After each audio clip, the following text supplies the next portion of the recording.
Hi, tonight I am recording again at Dehishe refugee camp in Bethlehem, and first of all I have to apologise for what I probably look like. I've had the flu for 2 days, and today just had a really huge day. It's really late and I'm very tired, but I didn't want to miss this opportunity to share something of what I've experienced today, which has transformed me, and I'm feeling such a huge range of emotions. I think through the day, beginning with shock and horror and disbelief, and just anger, bitterness, and sadness, and it's just moved through all of these emotions to returning to the family this evening, and it's Thursday night here, which is the beginning of the weekend, and so there was just like people galore in this house, and relatives and cousins and children everywhere, and these people in their own simple way just celebrating life that they have, and it was no different from being anywhere else in the world. There's a lot of love here, and so at the end of this day of experiencing so many things, challenging things, that I've returned to just seeing love and being reminded that it is possible. In fact, it is still the essence of who we all are and where we come from and where we're going, despite everything. So today, early this morning, we went to a city called Hebron. It's about half an hour from Bethlehem here, and I went with Luay, who's one of the directors of Karama, the organisation I'm volunteering with here in Dehishe refugee camp, and also went with two of the volunteers from Karama. They're Irish ladies, and along the way we saw some of the settlements, and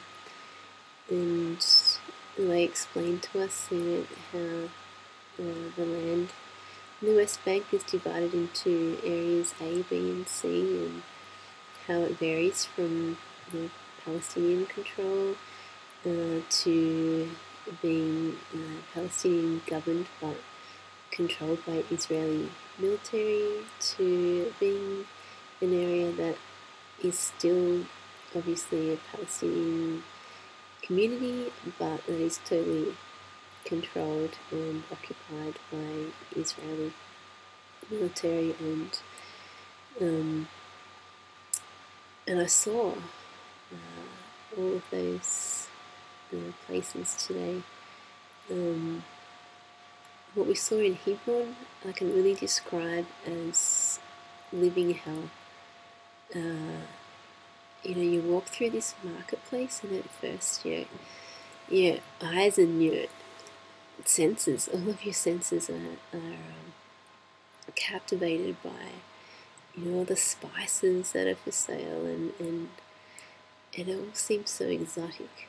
And then you look around you and you can see that these people are oppressed, and then you look up and there is wire above your head.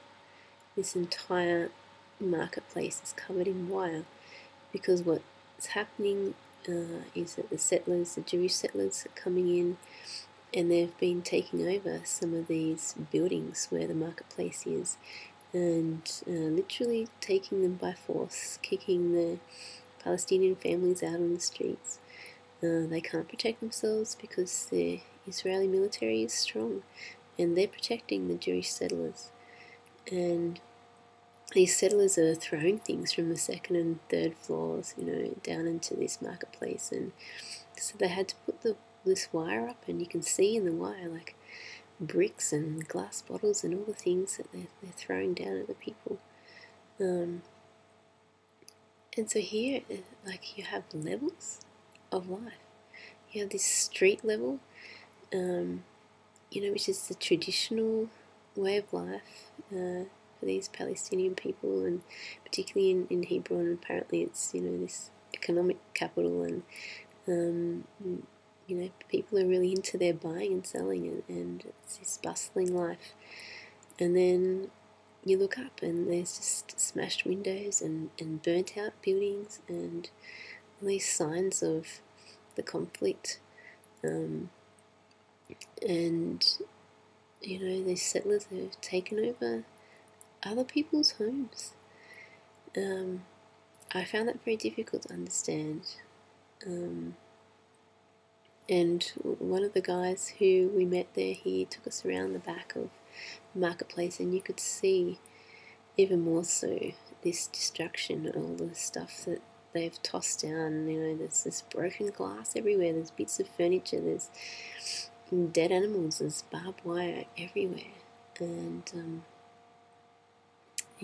it's just tragic. It really so shocking to see it. You read about it, but when you're there, it's real and it's happening now.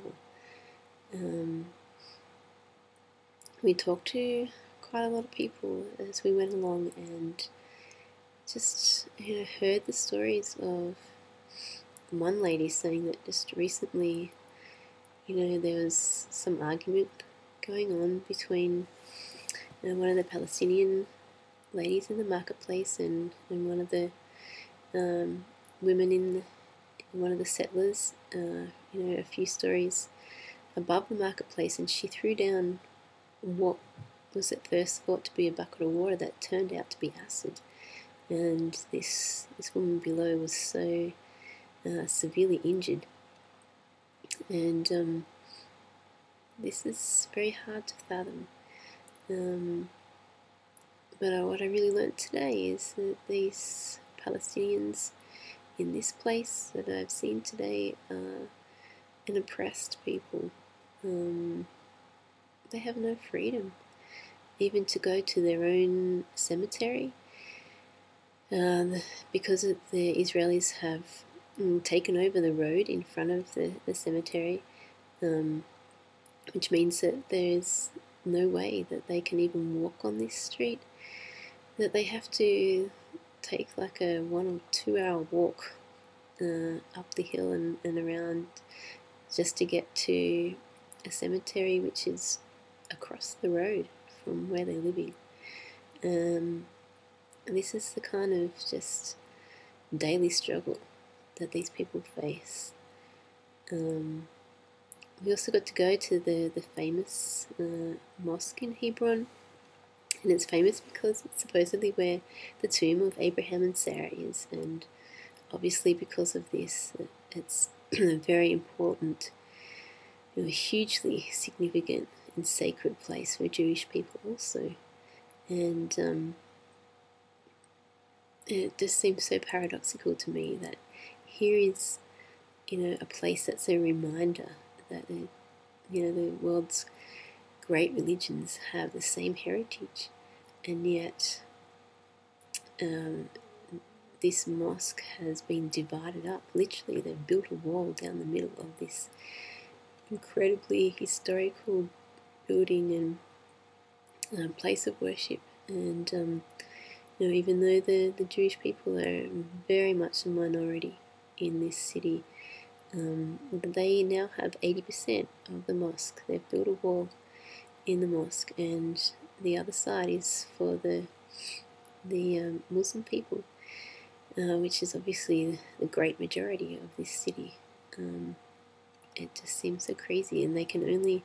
I actually went into the mosque and saw that they only get to look in on this tomb of Abraham and Sarah through, some barbed wire. it was it